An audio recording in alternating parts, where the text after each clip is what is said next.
English education hub में आप सभी का स्वागत है। सोचिए क्या होगा जब एक मामूली सा टूर गाइड, एक ऐसा इंसान जो बस पर्यटकों को घुमाता है, उसे लोग गलती से एक महान संत, एक महात्मा समझ बैठे। ये कोई काल्पनिक सवाल नहीं है, बल्कि यही वो दिलचस्प आधार है जिस पर R.K. नारायण का मशहूर नॉवल द गाइड टिका है। और आज से हम इसी शानदार उपन्यास पर एक बिल्कुल नई सीरीज शुरू करने जा रहे हैं। तो चलिए आज इस सफर की पहली कड़ी में हम इस लिटरेरी मास्टरपीस की दुनिया में अपना पहला कदम रखते हैं। हम सबसे पहले मिलेंगे इसके महान लेखक से और फिर गोता लगाएंगे इसके पहले चैप्टर के रहस्यों में। तो आज के इस सफर में हम क्या क्या देखने वाले हैं? सबसे पहले हम R.K. नारायण को थोड़ा करीब से जानेंगे। फिर हम द गाइड की दुनिया में एंट्री लेंगे। इसके बाद हम देखेंगे कि चैप्टर 1 की शुरुआत इतनी रहस्यमयी क्यों है। और हाँ, वो एक मुलाकात राजू और वेलन की जो सब कुछ बदल देती है, उस पर भी बात करेंगे। और आखिर में हम कहानी में छिपे हुए गहरे मतलब और थीम्स को भी समझने की कोशिश करेंगे। कहते हैं ना, किसी भी कला को समझने के लिए उसके कलाकार को समझना बहुत ज़रूरी होता है।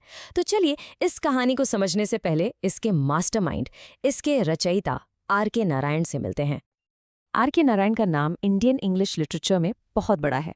आप समझ लीजिए कि वो उन 3 बड़े लेखकों में से एक थे। उनके साथ थे मुल्कराज आनंद और राजा राव, जिन्होंने भारत में इंग्लिश नॉवल की नींव रखी। 1935 से 1993 के बीच उन्होंने 14 नॉवेल्स और न जाने कितनी ही शॉर्ट स्टोरीज लिखी। और उनकी सबसे बड़ी, सबसे यादगार देन वो है मालगुडी, एक ऐसा काल्पनिक साउथ इंडियन कस्बा जो इतना असली लगता है कि पढ़ने वालों को लगता है कि वो सच में वहीं घूम रहे हैं। और जानते हैं उनकी सबसे बड़ी ताकत क्या थी? उनकी सिंपल, एकदम साफ और खूबसूरत राइटिंग स्टाइल। वो बड़ी बड़ी बातें नहीं करते थे, बल्कि आम लोगों की कहानियों को इतने शानदार तरीके से कहते थे कि वो असाधारण बन जाती थी। और देखिए माइकल गोरा ने उनके बारे में क्या कहा है। कई सालों तक वो इंग्लिश में लिखने वाले भारतीय लेखकों में सबसे प्रमुख बने रहे। अब सबसे प्रमुख या मोस्ट प्रोमिनेंट होने का मतलब सिर्फ फेमस होना नहीं है। इसका मतलब है कि वो उस पूरे दौर के इंडियन राइटिंग इन इंग्लिश का चेहरा थे। उनकी कहानियों का जादू सिर्फ भारत तक ही सीमित नहीं था, बल्कि पूरी दुनिया के रीडर्स उनके लिखे के दीवाने थे। तो अब जब हम लेखक को जान चुके हैं, तो चलिए अब उनकी दुनिया में चलते हैं। दरवाजा खोलते हैं मालगुडी का, जहां द गाइड की कहानी सांस लेती है और जीती है। तो द गाइड, ये नॉवेल 1958 में आया और इसे R.K. नारायण का मैग्नम ओपस यानी उनका सबसे बेहतरीन काम माना जाता है। इसे एक बहुत ही दिलचस्प नाम दिया गया है, कॉमेडी ऑफ सेल्फ डिसेप्शन, यानी आत्मधोखे की कॉमेडी। मतलब ये कहानी इस बात पर है कि कैसे एक इंसान पहले खुद को धोखा देता है और फिर पूरी दुनिया को। और ये कोई मामूली किताब नहीं है। 1960 में इसे साहित्य अकादमी अवार्ड मिला और ये अवार्ड जीतने वाला ये पहला इंग्लिश नॉवेल था। सोचिए कितनी बड़ी बात है ये। कहानी का हीरो है राजू, एक मामूली टूर गाइड जो हालात के चलते एक बहुत बड़ा आध्यात्मिक गुरु, एक स्वामी बन जाता है। तो चलिए अब इंतजार खत्म करते हैं, किताब खोलते हैं और सीधे चलते हैं चैप्टर 1 पर। देखते हैं कि नारायण इस कहानी का आगाज कैसे करते हैं। तो कहानी शुरू कहाँ से होती है? मंगल नाम के गांव के पास एक नदी बह रही है और उसी के किनारे एक पुराना वीरान सा मंदिर है।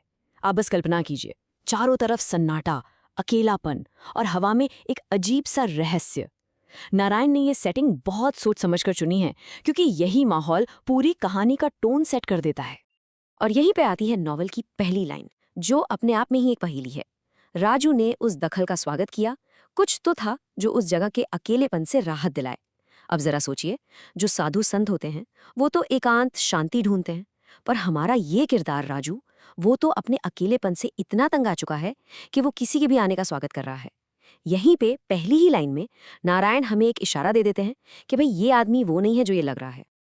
और फिर कहानी में एक बड़ा ट्विस्ट आता है। हमें पता चलता है कि राजू यहाँ कोई पूजा पाठ या ध्यान करने के लिए नहीं बैठा है।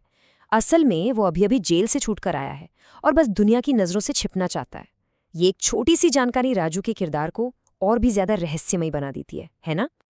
और इसी अकेलेपन, इसी वीराने में कहानी का सबसे बड़ा टर्निंग पॉइंट आता है, एक मुलाकात जो सब कुछ बदल देगी।